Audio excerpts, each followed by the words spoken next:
বিলম্বে ইফতার করবেন না কখনো। এক নাম্বার, দেরি করে ইফতার করা নিষিদ্ধ। ইহুদিরা দেরি করে ইফতার করে। লা ইয়াজালুন নাসু আলা খাইরিন মা আজ্জালুল ফিতরা। বিষ্ণু বলেছেন এই উম্মত যতদিন আগে আগে ইফতার করবে এই উম্মতের কপাল থেকে কল্যাণ কেউ ছিনিয়ে নিতে পারবে না। চিল্লায় বলেন ঠিক। আযানের জন্য বসে থাকবেন না, সময় দেখবেন। স্থানীয় সময় যখন সূর্যাস্ত হওয়া মাত্রই বিসমিল্লাহ খেজুর খেয়ে ফেলবো, পারবেন তো? 2 নাম্বার, রমাদানের পবিত্রতা বজায় রাখবো। কোনো তর্ক বিতর্ক অশ্লীলতায় আমরা জড়াবো না, ঝগড়া করবো না, সরাসরিও না, ফেসবুকেও না। করবেন কেউ গালি দিলে বলবেন ইন্নী ইমরুউন সাইম, আমি রোজাদার। আল্লাহর হাবিব শিখিয়েছেন কেউ যদি তোমার গালি দেয়, কটু কথা বলে, অশ্লীল কথা বলে, রমজানে তুমিও বলতে পারবে না। তুমি বলতে পারবা ইন্নী ইমরুউন সাইম, আমি রোজাদার। আজকে থেকে নিয়ত করেন রমজানে কেউ গালি দিলে আপনি ওটা গালি দিবেন নাকি? কি বলবেন? রোজাদার, রমজানের পবিত্রতা আমি ভঙ্গ করতে পারবো না। অশ্লীল নাটক সিনেমা আমরা দেখবো না। ব্যাড হ্যাবিট থাকলে রমাদানে এটা ছাড়ার মহা সুযোগ।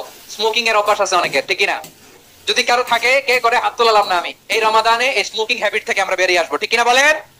3 নাম্বার, আমরা মিথ্যা বলবো না। বিশ্বনবী বলেন মান লাম ইয়াদা কাওলা যুরি ওয়াল আমালা বিহি ফালাইসা লিল্লাহি হাজাতুন ফি আইয়াদা তাআমাহু ওয়া শারাবা। যে রমজানে মিথ্যা কথা, মিথ্যা কাজ, মিথ্যা সাক্ষী ছাড়তে পারে নাই, তার না খেয়ে থাকা, উপবাস থাকা দিয়ে আল্লাহর কিছু যায় আসে না।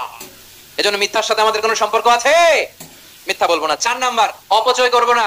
ইন্নাল মুবাযযিরিনা কানু ইখওয়ানাশ শায়াতিন ওয়া কানা শাইতানু লিরাব্বিহি কাফুরা। অপচয়কারী শয়তানের ভাই। আচ্ছা, যে শয়তানের ভাই ও নিজেও আরেকটা কি? শয়তান। অপচয় করবো না। ইফতারি করতে যে আমরা অনেকে অপচয় করি, এগুলো করবেন আপনারা না। অপচয় অপব্যয় করবো না। 5 নাম্বারে, রিয়া, লোক দেখানো ইবাদত আমরা করবো না।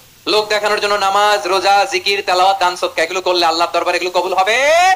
বিশ্বনবী বলেন দাজ্জালের ফিতনার চেয়ে একটা বড় ফিতনার ভয় আমি করি, সেটা কি? আর রিয়া, শো অফ মেন্টালিটি, লোক দেখানো মানসিকতা। এটা থেকে আমরা বিরত থাকবো ইনশাআল্লাহ। 6 নাম্বার, অনেক গুরুত্বপূর্ণ। ব্যবসায়ী ভাইরা, অনেক অসাধু ব্যবসায়ী আছে রমজান আসলে নিত্য প্রয়োজনীয় পণ্যের মূল্য বৃদ্ধি করে দেয়। এগুলো করবেন না। মজুতদারি করবেন না। পণ্যের কৃত্রিম সংকট বাজারে করবেন না। আপনি লাখ টাকা কামায়া ভাবছেন যে রোজাদারদের কষ্ট দিয়ে ধনী হবেন। এমন রোগ আল্লাহ আপনারে দিবে, কোটি টাকা দিয়েও আপনি হাসপাতালের বিল পরিশোধ করার ক্ষমতা আপনার হবে না। খবরদার। শেষ বয়সে দেখবেন কি কষ্ট আপনার হয়। আপনি রোজাদারদের কষ্ট দিচ্ছেন, আল্লাহ আপনার সুখে রাখবে?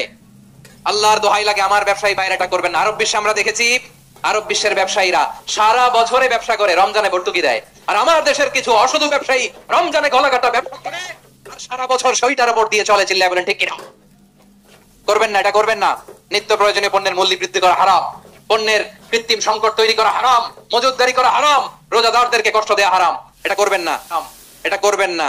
7 নম্বরে সর্বশেষ কথা, অধীনস্থ যারা আছে তাদের কাজের চাপ আপনারা কমিয়ে দিবেন। কাজের লোক, ফ্যাক্টরির ওয়ার্কার, স্টাফ, তাদের প্রতি যদি রহম করেন, আপনার উপর রহম করবে কে? এই পবিত্র রমাদানের 7টা করণীয়, 7টা বর্জনীয় মনে রাখা যাবে তো ইনশাআল্লাহ?